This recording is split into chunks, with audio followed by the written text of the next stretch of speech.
Hello, good morning students. चलिए आज का क्लास स्टार्ट करते हैं।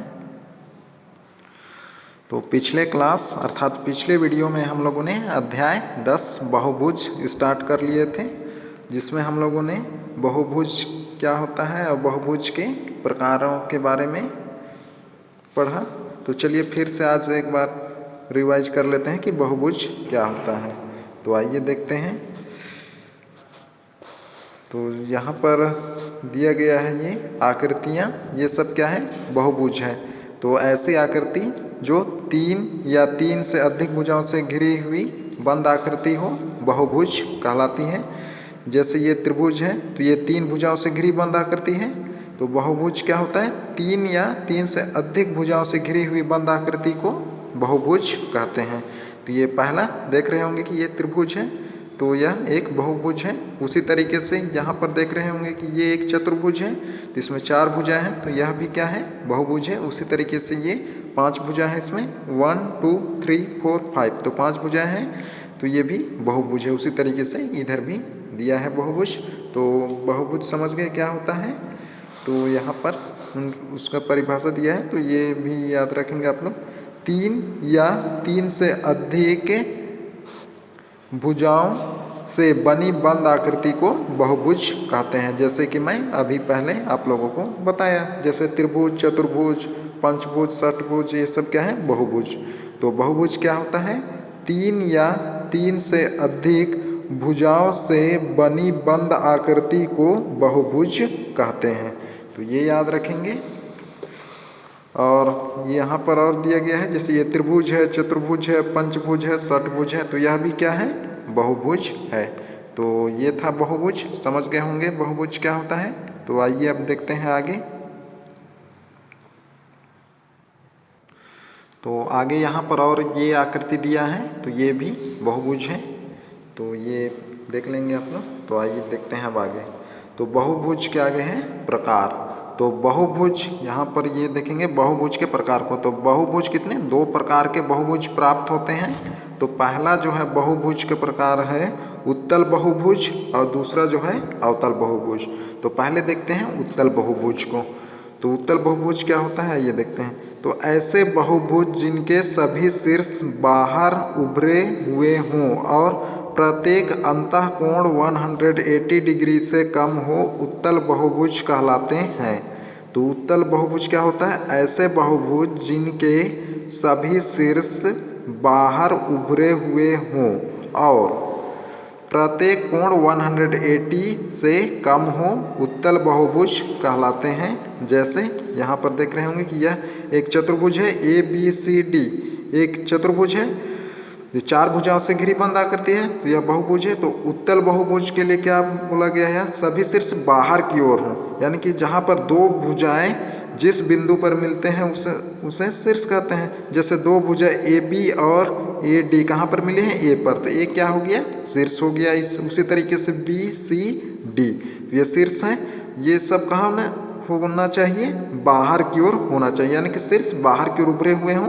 जैसे ये बंद आकृति है, इसके अंदर की ओर नहीं होना चाहिए। किधर, ये जो बंद आकृति बना है इससे बाहर की ओर। तो देख रहे होंगे कि ये बाहर है, तो यह क्या है, उत्तल बहुभुज। और प्रत्येक अंतःकोण 180 से कम होना चाहिए। तो अंतःकोण देख रहे होंगे कि ये सब क्या है, 180 से कम है। ABCD 180 होने के लिए क्या होना चाहिए, एक सरल रेखा होना चाहिए। जैसे मान लें इसको इस तरीके से आगे बढ़ाएंगे, तब यहाँ से ये पूरा 180 होगा, तो उससे क्या है, ये कम है सभी, तो यह क्या है, उत्तल बहुभुज है। उसी तरीके से इधर भी ये सब भी उत्तल बहुभुज है। तो ये समझ गए हैं उत्तल बहुभुज।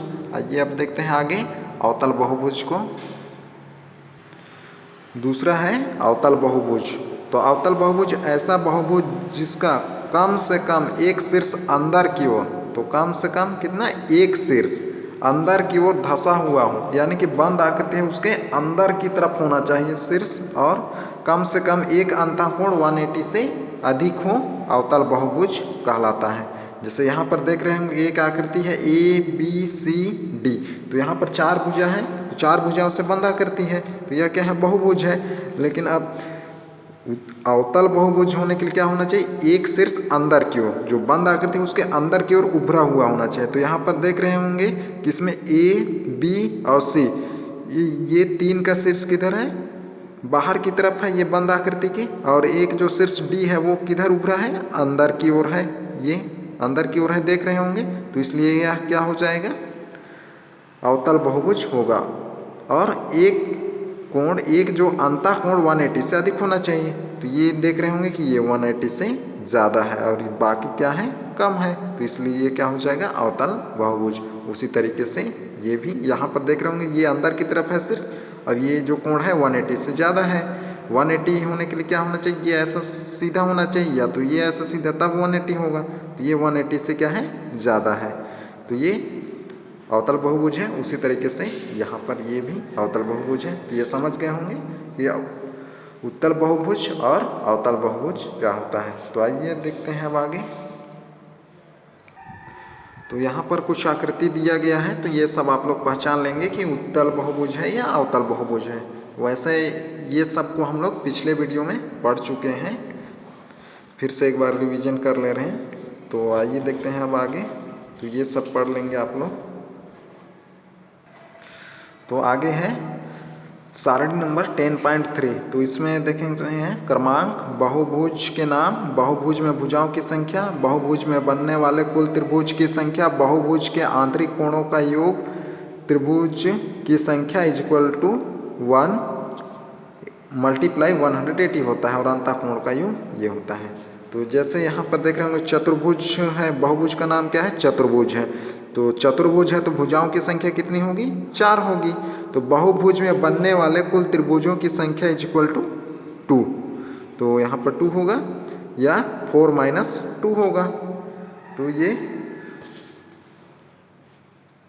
बहुभुज में, तो इससे जो चतुर्भुज है, चतुर्भुज में त्रिभुजों की संख्या कितना होगा, 2 होगा। तो चतुर्भुज में भुजाओं की संख्या कितना था, 4 था। तो 4 माइनस 2 कर देंगे तो उस बहुभुज में त्रिभुजों की संख्या ज्ञात हो जाएगा। तो कितना होगा उस चतुर्भुज में त्रिभुज की संख्या, 2 यानी कि 2। और आंतरिक, बहुभुज के आंतरिक कोणों का योग ज्ञात करने के लिए क्या होता है, त्रिभुजों की संख्या मल्टीप्लाई 180। तो त्रिभुजों की संख्या कितना आ गया है, 2 आ गया है। 2 मल्टीप्लाई 180। तो जो चतुर्भुज है, यानी कि ये बहुभुज यहाँ पर चतुर्भुज लिए हैं, तो उनके आंतरिक कोणों यानी कि अंतः कोणों का योग कितना हो जाएगा, 2 मल्टीप्लाई 180 इज इक्वल टू 360। तो ये हो जाएगा आंसर। तो उसी तरीके से और एक लिए हैं यहाँ पर, जैसे पंचभुज। अब पंचभुज ले रहे हैं, तो पंचभुज है तो जिसमें भुजाओं की संख्या कितना होगा, 5 होगा, 5। ये 5 हो गया। और त्रिभुजों की संख्या ज्ञात करने के लिए क्या कर देंगे, भुजाओं की संख्या में 2 माइनस कर देंगे। तो भुजाओं की संख्या 5 था, 2 माइनस करेंगे तो कितना आ गया, 3। तो त्रिभुजों की संख्या पंचभुज में कितना होगा, 3। तो उस पंचभुज के सभी अंतः कोणों का योग निकालने के लिए क्या करते हैं, त्रिभुजों की संख्या मल्टीप्लाई 180। तो त्रिभुज कितना आ गया है, 3। तो 3 मल्टीप्लाई 180 इज इक्वल टू 540। तो इस तरीके से किसी भी बहुभुज का हम लोग सभी अंतः कोणों का योग और उसमें कितने त्रिभुज बनेंगे उसका मान ज्ञात कर सकते हैं। तो ये आगे आप लोग ज्ञात करके देख लेंगे। तो यहाँ पर ये इम्पोर्टेंट है, ये याद रखेंगे आप लोग। यदि किसी बहुभुज में भुजाओं की संख्या n हो, तो भुजाओं की संख्या क्या मान रहे हैं, n हो, तो बहुभुज में त्रिभुजों की संख्या n-2 होगी। तो ये याद रखेंगे, ये क्या है, फॉर्मूला है किसी भी बहुभुज में त्रिभुज की संख्या ज्ञात करने का। जैसे यहाँ पर बोला है किसी बहुभुज में भुजाओं की संख्या n है, भुजाओं की संख्या n है, n अर्थात यहाँ पर n की जगह हम लोग कुछ भी ले सकते हैं, 1 2 3 4 5 इत्यादि। तो बहुभुज में भुजाओं की संख्या कितना होगा, n-2। तो ये याद रखेंगे, ये जो फॉर्मूला है बहुभुज में भुजाओं की संख्या ज्ञात करने का, तो ये याद रखेंगे। और आगे है n-2 त्रिभुज में होने पर बहुभुज के अंतः कोणों का योग n-2 मल्टीप्लाई 180 होता है। अतः n भुजा वाले बहुभुज में अंतः कोणों का योग is equal to n-2 multiply 180। तो ये भी याद रखेंगे, n बहुभुज यानी कि n बहुभुज अर्थात यहाँ पर n का मान कुछ भी हो सकता है, 1 2 3 4 5, 6 इत्यादि। तो बहुभुज वाले अंतःकोणों का योग, तो सभी अंतःकोणों का योग निकालना है तो क्या करेंगे, n-2, n क्या है, उस बहुभुज में भुजाओं की संख्या है -2 × 180, तो इसमें रख देंगे तो ये ज्ञात हो जाएगा। तो ये 2 याद रखेंगे आप लोग। तो आइए देखते हैं एग्जाम्पल। जैसे उदाहरण नंबर 1 है, एक बहुभुज में भुजाओं की संख्या 15 है। तो एक बहुभुज दिया है जिसमें भुजाओं की संख्या कितना है, 15 है। तो अंतःकोणों का योग ज्ञात कीजिए। तो यहाँ क्या बोल रहा है, बहुभुज में भुजाओं की संख्या दिया है, तो ये किसका मान है, n का मान है। तो अंतःकोण ज्ञात करना है। तो अंतःकोण ज्ञात करने का फॉर्मूला क्या है, ये हम लोग का ये है, तो इसमें रख देंगे n का मान 15, तो ज्ञात हो जाएगा। तो आइए देखते हैं, बहुभुज के अंतःकोणों का योग = n-2 × 180, जहाँ n भुजाओं की संख्या है। तो n के जगह क्या रख दे रहे हैं हम लोग, 15। तो 15 - 2 × 180 = क्या हो जाएगा, 15 में 2 माइनस कर देंगे 13 आएगा। 13 × 180 तो = क्या हो जाएगा, मल्टीप्लाई कर देंगे तो 2340 डिग्री। तो इस तरीके से ज्ञात करना है तो बन जाएगा। तो आइए देखते हैं अब आगे है नियमित एवं अनियमित बहुभुज। तो नियमित एवं अनियमित बहुभुज, इससे पहले हम लोग क्या पढ़े थे, उत्तल एवं अवतल बहुभुज। अब यहाँ क्या पढ़ेंगे हम लोग, नियमित एवं अनियमित बहुभुज। तो आइए देखते हैं, जब बहुभुज में सभी भुजाएं एवं कोण आपस में बराबर हो तो उसे समबाहुभुज या नियमित बहुभुज कहते हैं। तो नियमित या समबाहुभुज क्या होता है, जब बहुभुज में सभी भुजाएं एवं कोण आपस में बराबर होते हैं उसे समबाहुभुज या नियमित बहुभुज कहते हैं। तो नियमित बहुभुज क्या हुआ, ऐसा बहुभुज जिसमें सभी भुजाएं एवं कोण बराबर हों, नियमित बहुभुज कहलाता है। और अनियमित क्या होगा, ऐसा बहुभुज जिसमें सभी भुजाएं एवं कोण आपस में बराबर ना हो, अनियमित बहुभुज कहलाएगा। तो समझ गए नियमित एवं अनियमित। तो आगे देखते हैं आप। तो आगे है, जिस पंचभुज की सभी भुजाएं एवं कोण बराबर हो तो उसे समपंचभुज कहेंगे। तो आगे है, तो ये समपंचभुज क्या होगा, जिसमें पंचभुज बोला है तो यहाँ पर क्या होगा, भुजाओं की संख्या 5 होगा। और सम होने के लिए क्या होना चाहिए, सभी 5 भुजाएं बराबर एवं सभी कोण बराबर होगा, तो क्या हो जाएगा, समपंचभुज हो जाएगा। तो ये याद रखेंगे। तो आगे है, ऐसे बहुभुज जिनकी भुजा एवं अंतःकोण की माप अलग अलग हो अनियमित बहुभुज कहलाते हैं, जैसे कि मैं पहले आप लोगों को बताया। तो ये भी याद रखेंगे। वैसे ये हम लोग पिछले वीडियो में पढ़ लिए हैं इसको। तो आगे है, चतुर्भुज के प्रकार, भुजाओं में वर्ग एवं नियमित बहुभुज, शेष बहुभुज, अनियमित बहुभुज। तो आइए देखते हैं अब किसमें, चतुर्भुजाकार में। बहुभुज में वर्ग एक नियमित बहुभुज है, शेष बहुभुज अनियमित बहुभुज है। तो वर्ग क्या है, चतुर्भुज आकृति में वर्ग क्या है, एक नियमित बहुभुज है। और बाकी जो शेष चतुर्भुज बनेगा वह क्या है, अनियमित बहुभुज होगा। तो आइए देखते हैं। अब चतुर्भुज तो समझते होंगे आप लोग, फिर से एक बार देख लेते हैं। तो चतुर्भुज क्या होता है, 4 भुजाओं से घिरी हुई बंद आकृति चतुर्भुज कहलाता है।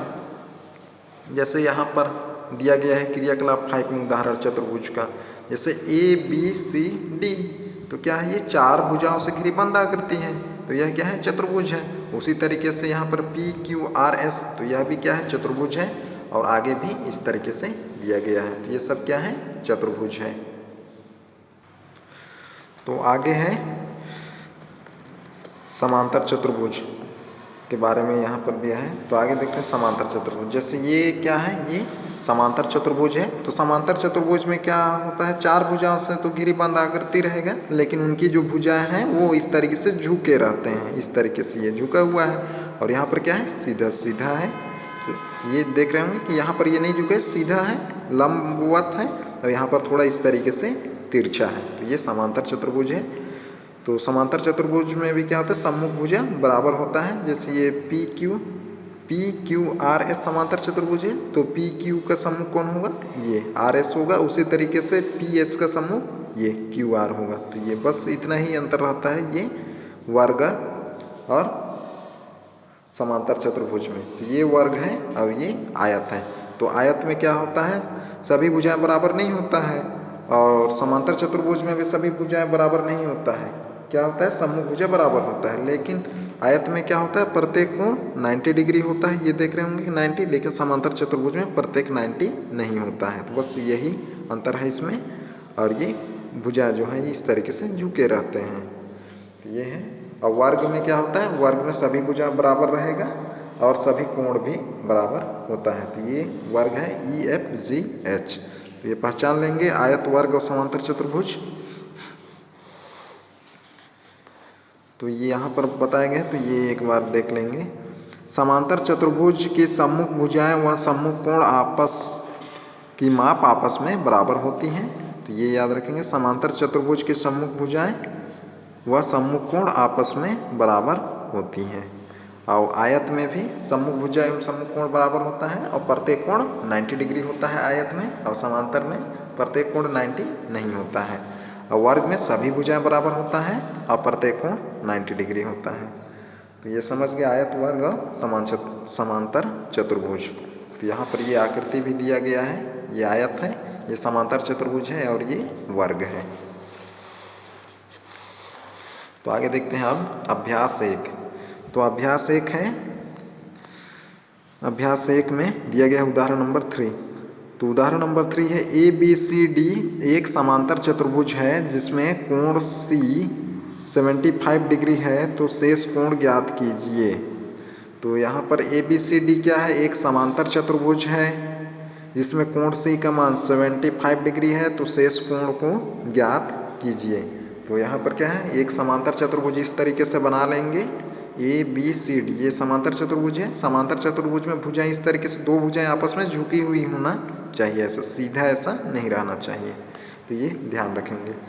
तो समांतर चतुर्भुज है तो जिसका सम्मुख भुजा क्या होगा, बराबर होगा और सम्मुख कोण भी बराबर होगा। जैसे AB का सम्मुख भुजा कौन होगा, CD, तो AB और CD बराबर माप के होंगे। उसी तरीके से AD और BC भी समान माप के होंगे और कोण, सम्मुख कोण बराबर होंगे। जैसे A का सम्मुख कोण कौन होगा, C होगा, और उसी तरीके से B का सम्मुख कोण D होगा। यानी कि A और C बराबर होंगे और B और D बराबर होंगे। तो ये है समांतर चतुर्भुज के गुण।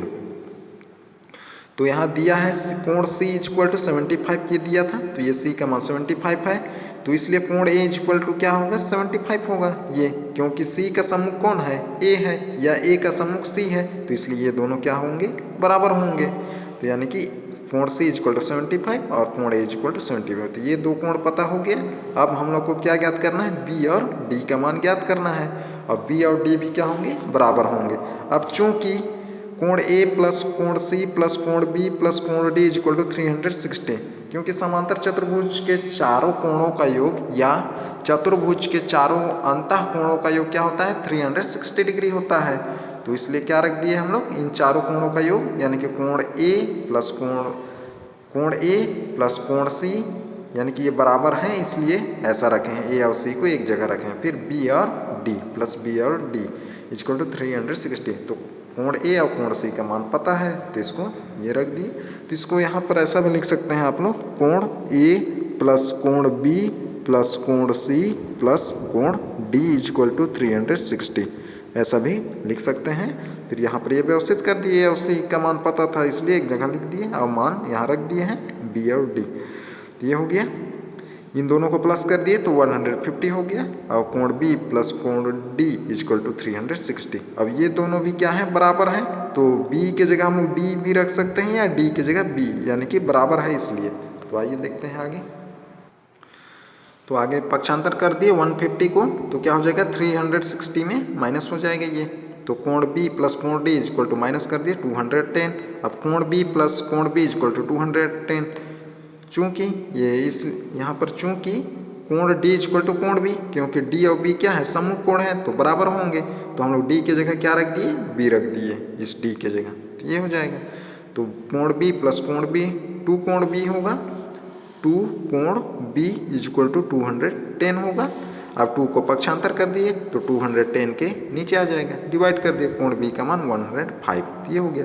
कोण B किसके बराबर है? D के बराबर, तो इसलिए क्या हो जाएगी इस प्रकार, कोण D इक्वल टू 105। तो इस तरीके से ज्ञात कर सकते हैं, तो बन जाएगा। तो आइए देखते हैं आज का होमवर्क आप लोगों का।